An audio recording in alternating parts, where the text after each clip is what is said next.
Hello વિદ્યાર્થી મિત્રો, એજ્યુટેકનો ચેનલની અંદર આપ સર્વનું હાર્દિક સ્વાગત છે. વિદ્યાર્થી મિત્રો, આજે આપણે અભ્યાસ કરીશું ધોરણ 10 ની અંદર જે બોર્ડની એક્ઝામની અંદર પૂછાતી મોસ્ટ આઈએમપી એવી જો શોર્ટ નોટ હોય એના વિશે અભ્યાસ કરીશું. અને એ અભ્યાસ આપણે જે કરીશું એ યુનિટ 1 ની અંદર જે અગેન્સ્ટ ધ ઓડ છે એની અંદરથી મોસ્ટ આઈએમપી એટલે કે સીતાપુર સ્લાઇડ એના વિશે આપણે અભ્યાસ કરીશું.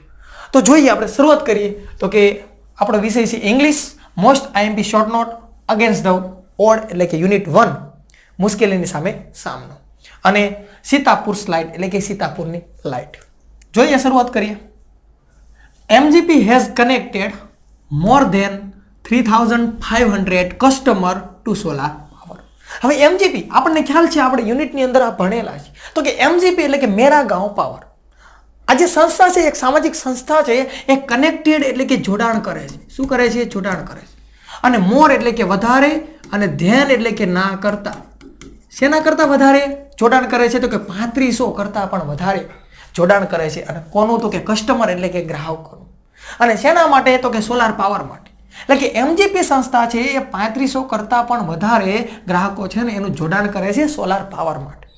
અને એ mini grid at village level. Mini grid એટલે જે ઓલી તકતી આવે સોલાર પાવરની, સોલારની અંદર આપણે જોઈ હોય તો કે એના દ્વારા એ જોડાણ કરે છે. અને વિલેજ લેવલ એટલે કે ગામડાના લેવલની અંદર. ત્યાર પછી જોઈએ તો કે MGP is building a network of low cost. આ MGP છે ને બિલ્ડિંગ એટલે કે બાંધે છે. બિલ્ડિંગ એટલે ઓલી બિલ્ડિંગની વાત નથી, પણ બિલ્ડ એટલે બાંધવું, એ બાંધે છે. શું? નેટવર્ક. ભાઈ આ નેટવર્ક તો એનું જોડાણ તો કરવું પડે ને. એટલે MGP નેટવર્ક બાંધે છે. અને એ પણ કેવી રીતે? લો એટલે ઓછું, અને કોસ્ટ એટલે કિંમત, ઓછી કિંમતે. કારણ કે એક સામાજિક સંસ્થા છે, ઓછી કિંમતથી લોકોને છે ને વીજળી પૂરું પાડવાનું કામ આ MGP સંસ્થા કરે છે. It is 25 rupees per week. અને એની કિંમત શું છે? ઓછી કિંમતે જે કહેવાય છે કે આ જે કહેવાય છે 2 LED લાઇટ અને એક મોબાઈલ ચાર્જિંગ પોઈન્ટ આપે છે. તો કઈ રીતે આપે છે? તો કે ઇટ ઇઝ 25 રૂપી, 25 રૂપિયા પર વીક, એટલે કે અઠવાડિયાના 25 રૂપિયા. અને એક મહિનાની અંદર 4 અઠવાડિયા હોય એટલે 25 ચોક 100 એટલે 100 રૂપિયા મહિનાના થાય. તે provide 2 LED lights and mobile charging point. હવે તે એટલે આ જે લોકો છે એ શું કરે છે? પ્રોવાઈડ એટલે પૂરું પાડે છે. પૂરું પાડવું. શું પૂરું પાડે છે? તો કે 2 LED લાઇટ, 2 LED લાઇટ છે ને આપે. એન્ડ મોબાઈલ ચાર્જિંગ પોઈન્ટ, અને એક મોબાઈલ ચાર્જિંગનો પોઈન્ટ. ફરી યાદ રાખજો, ભૂલી ન જતા. 2 મોબાઈલ ચાર્જિંગ પોઈન્ટ નથી આપતા, 2 LED લાઇટ આપે છે અને એક મોબાઈલ ચાર્જિંગ પોઈન્ટ આપે છે. ટ્રુ ફોલ્સની અંદર પૂછાય, માર્ક જવો ન જોઈએ. અને શોર્ટ નોટની અંદર પણ આ લખીને ગોખી નાખો, માર્ક રોકડા આવશે. To all paying customer. આપશે કોને? બધાને આપી દેશે તો બધા લેવા આવતા રહે. પણ કોને આપશે? તો કે ઓલ એટલે બધા, અને પેઇંગ એટલે જે ચૂકવે, પૈસા આપે એવા જે કસ્ટમર ગ્રાહકો છે ને એને બધાને આપશે. અને this is cheaper than kerosene. અને આ જે વસ્તુ છે, આ જે ચાર્જિંગ કહેવાય છે સોલાર પાવર દ્વારા જે 2 LED લાઇટ અને એક મોબાઈલ ચાર્જિંગ પોઈન્ટ આપે છે ને, એ શું છે? તો કે ચીપર એટલે સસ્તું છે, અને ધ્યાન એટલે ના કરતા. શેના કરતા? તો કે આપણે કેરોસીન. જે કેરોસીન આવે એ કેરોસીન કરતાં કેવું છે? સસ્તું છે. જો કેરોસીનનો યુઝ કરવા જાઓ તો એ કહેવાય છે એની કિંમત, કેરોસીનની કિંમત ડબલ પડે છે. અને પાછું સ્વાસ્થ્યને નુકસાન કરે, ધુમાડો થાય, અને આપણા ફેફસાને નુકસાન કરે, વાત અલગ. અને આ તો સોલાર પાવર છે તો કે એનાથી કોઈ પ્રદૂષણ પણ થતું નથી. અને ઇટ્સ કોસ્ટ ઓલમોસ્ટ ડબલ. એટલે કે એની જે કોસ્ટ, જે કિંમત છે, ઓલમોસ્ટ એટલે કે લગભગ કેવી છે? ડબલ છે. પણ કોની? તો કે આ કેરોસીનની. કેરોસીનની કિંમત ડબલ છે. તો સારું નહીં, આ સસ્તું, અને પાછું કોઈ પ્રદૂષણ નહીં.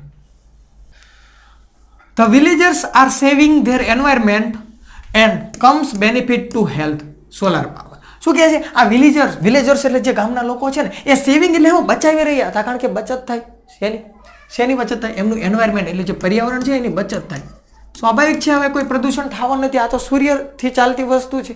તો વિલેજર્સ ગામના લોકો છે ને, પર્યાવરણ છે એને બચાવતા હતા, પર્યાવરણની બચત થતી હતી. And comes benefit. કમ્સ એટલે આવે છે, અને બેનિફિટ એટલે ફાયદા. આ ફાયદા આવે છે. શેના માટે ફાયદા આવે છે? તો કે હેલ્થ એટલે સ્વાસ્થ્યને માટે. સ્વાસ્થ્ય માટે સારામાં સારું ફાયદો છે. એ વાત આપણે થઈ ગઈ, કારણ કે ફેફસાને નુકસાન નહીં થાય. Solar power is smokeless source. આ જે સોલાર પાવર છે ને એ સ્મોકલેસ એટલે કે ધુમાડા રહિત. ધુમાડા રહિત એટલે ધુમાડા વગરનો, અને સોર્સ એટલે કે સ્ત્રોત છે. એને કોઈ ધુમાડો થતો જ નથી. કંઈ ભાડું ક્યારે કે સૂર્ય દ્વારા જે સૂર્ય ઉર્જાથી જે સોલાર પાવરથી જે વસ્તુ આવે ધુમાડો થયો ન થાય. there is no pollution in their homes. હવે કહેવાય છે ને કે પોલ્યુશન એટલે કે પ્રદૂષણ. અહીંયા કોઈ એવું પ્રદૂષણ નથી. આ ગામડાની અંદર, ઘરની અંદર કોઈ પણ પ્રકારનું એવું પ્રદૂષણ નથી થતું. New business R starting in the village. અને હવે ન્યૂ બિઝનેસ, નવા ધંધા છે ને એ સ્ટાર્ટિંગ એટલે શરૂ થયા. નવા ધંધા પણ શરૂ થયા. કારણ કે સૂર્યથી વસ્તુ ચાલે છે અને સૂર્યથી અત્યારે ઘણી બધી વસ્તુ ચાલે છે. સૂર્યથી એટલે સૂર્ય ઉર્જાથી. અને એના કારણે કેટલા બધા ધંધા શરૂ થાય છે, બિઝનેસ શરૂ થાય છે. તો કે customers R using the light two view service. આ કસ્ટમર જે કે ગ્રાહકો છે ને એ યુઝિંગ એટલે કે ઉપયોગ કરે છે. હવે તો આનો ઉપયોગ કરે છે આ લાઇટનો. પછી સૂર્ય ઉર્જાથી ચાલે છે એ લાઇટનો. શા માટે? વ્યૂ એટલે વણવા માટે. અને સારી છે એટલે કે સાડી વણવા માટે ઉપયોગ કરે છે. પુરુષો છે એ જે કહેવાય ને એક માણસ છે એની અંદર સાડી વણવાનો બિઝનેસ શરૂ કરે છે નાઇટ દ્વારા, રાત્રે. પહેરવા માટે ને હોય, પહેરવા માટે એ તો લેડીઝ માટે હોય, પુરુષ પહેરે નહીં પણ એ વણે છે. ત્યાર પછી બાય નાઇટ એટલે રાત્રે સાડી વણવાનો બિઝનેસ શરૂ થાય છે. One another man started night business making plastic table cloth. હવે અનધર એટલે બીજું. અનધર એટલે શું કહીશું આપણે? બીજું. અને મેન એટલે માણસ. બીજો માણસ શું કરે છે? તો એ શરૂ કરે છે નાઇટ બિઝનેસ. એને પણ નાઇટ બિઝનેસ છે. રાત્રે બિઝનેસ શરૂ કર્યો. મેકિંગ એટલે બનાવવાનો. અને પ્લાસ્ટિક ટેબલ ક્લોથ એટલે જે પ્લાસ્ટિકના હોય ને, આપણું ટેબલ હોય અને ટેબલ ઉપર પાથરવા માટેનું પ્લાસ્ટિકનું ક્લોથ એટલે કાપડ. એવો બિઝનેસ પણ શરૂ થયો. ત્યાર પછી જોઈએ તો કે એક સ્ત્રી છે એ પણ પોતે જણાવે છે કે નાઇસ ટુ હેવ એટલે નાઇસ એટલે સરસ રહે છે, હેવ એટલે હોય પાસે. આપણી પાસે લાઇટ હોય એ સારું રહે છે. શા માટે? તો કે આપણે કહેવાય રાત્રે સાંજે રસોઈ બનાવતા હોય અને જમતા હોય ત્યારે આપણા માટે સારું રહે છે. અને અમારા માટે વધારાનો બેનિફિટ ફાયદો એ છે કે અમારા બાળકો છે એ રાત્રે પણ હવે અભ્યાસ કરી શકશે. જ્યારે દિવસે અભ્યાસ કરી શકતા નહોતા એટલે હવે બાળકો સાંજે બાનું નહીં કાઢી શકે. રાત્રે શું કરે? બાનું કાઢે. લાઇટ નથી સાહેબ. તો આની અંદર આ શોર્ટ નોટની અંદર પણ આપણે જેટલું લખવું હોય એટલું લખી શકાય છે. પણ જે મને મોસ્ટ આઈએમપી પોઈન્ટ લાગ્યા એ પોઈન્ટ હું તમારી સમક્ષ લઈને આવ્યો છું. બાકી તમે હજુ આની અંદર તમારા શબ્દો ઉમેરવા હોય તો તમે ઉમેરી શકો છો. બસ આપણો અર્થ એ છે કે શોર્ટ નોટ એટલે કે ટૂંક નોટ, જે પાઠ હોય એની અંદરથી જે ઉપયોગી અને સારા મુદ્દા હોય એ લઈ લેવા જરૂરી. અને આ શોર્ટ નોટ એ પણ ખૂબ ઉપયોગી છે. હું આશા રાખું છું કે તમે બધા તૈયાર કરશો. અને આપ સર્વે મને શાંતિપૂર્વક નિહાળ્યો એ બદલ આપ સર્વનો ખૂબ ખૂબ આભાર.